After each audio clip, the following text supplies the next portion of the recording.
একটা সময় ছিল যখন গ্রামের মেঠো পথ থেকে শুরু করে শহরের ব্যস্ত রাস্তায় একটি বাইকের গর্জন সবাইকে চমকে দিত। সেই বাইকের নাম ছিল রাজদূত 175।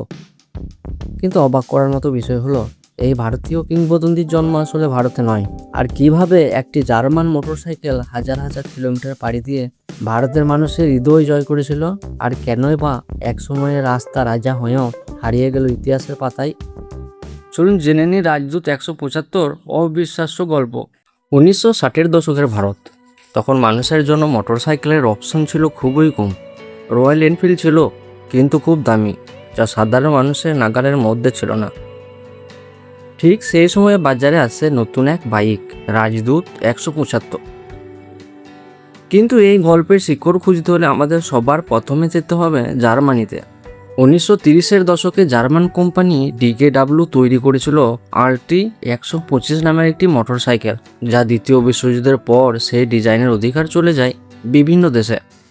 পরে পোল্যান্ডের SHL কোম্পানি সেই ডিজাইনের ওপর ভিত্তি করে তৈরি করে 175 সিসির একটি শক্তিশালী বাইক। আর 1962 সালে ভারতের স্কট গ্রুপ সেই বাইককে নিয়ে আসে নতুন নামে রাজদূত 175। কেউ তখন ভাবতেও পারেনি এই বাইক একদিন লাখো মানুষের জীবনের অংশ হয়ে যাবে।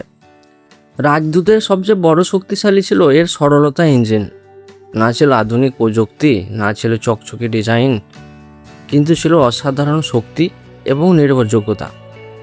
খারাপ রাস্তা কোনো সমস্যা না, ভারী বোঝা কোনো সমস্যা না, 2-3জন চড়লেও চলতো অনায়াসে। তাই খুব দ্রুতই রাজদূত হয়ে ওঠে সাধারণ মানুষের প্রিয় বাহন। পুলিশ, সরকারি কর্মকর্তা, ব্যবসায়ী সবাই ব্যবহার করতেন এই বাইক। ধীরে ধীরে রাজদূত শুধু একটি মোটরসাইকেল ছিল না, এটি হয়ে উঠেছিল বিশ্বাসের প্রতীক। কিন্তু ইতিহাসে কোনো রাজত্ব চিরস্থায়ী হয় না। 1980-এর দশকে ভারতীয় বাজারে প্রবেশ করে জাপানি কোম্পানিগুলো। ইয়ামাহা, সুজুকি আর হন্ডা নিয়ে আসে আধুনিক প্রযুক্তি, বেশি মাইলেজ এবং আকর্ষণীয় ডিজাইন। তাই হঠাৎ করেই ক্রেতাদের কাছ থেকে রাজদূতকে পুরনো মনে হতে শুরু করে। যে বাইক একসময় মানুষের স্বপ্ন ছিল, সে ধীরে ধীরে পিছিয়ে পড়তে থাকে। সময়ের সঙ্গে সঙ্গে রাজদূত 175 প্রায় হারিয়ে যায় ভারতের রাস্তাগুলো থেকে, কিন্তু কিংবদন্তিরা কখনো পুরোপুরি হারিয়ে যায় না।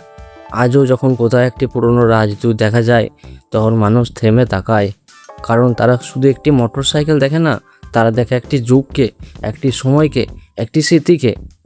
রাজদূত 175 হয়তো আজ আর রাস্তায় রাজা নয়, কিন্তু ভারতীয় মোটরসাইকেলের ইতিহাসে তার নাম চিরকালে স্বর্ণাক্ষরে লেখা থাকবে। কারণ কিছু মেশিন শুধু মানুষকে এক জায়গা থেকে আর এক জায়গায় নিয়ে যায় না, তারা তৈরি করে ইতিহাস। আপনার এলাকায় কি এখনও কোনো রাজদূত 175 দেখা যায়? অথবা আপনার পরিবারের কারো কাছে কি এই কিংবদন্তি বাইক ছিল? কমেন্টে আপনার স্মৃতি শেয়ার করুন। আর এমন দুর্দান্ত তথ্যভিত্তিক ভিডিও পেতে চ্যানেলটাকে সাবস্ক্রাইব করতে ভুলবেন না।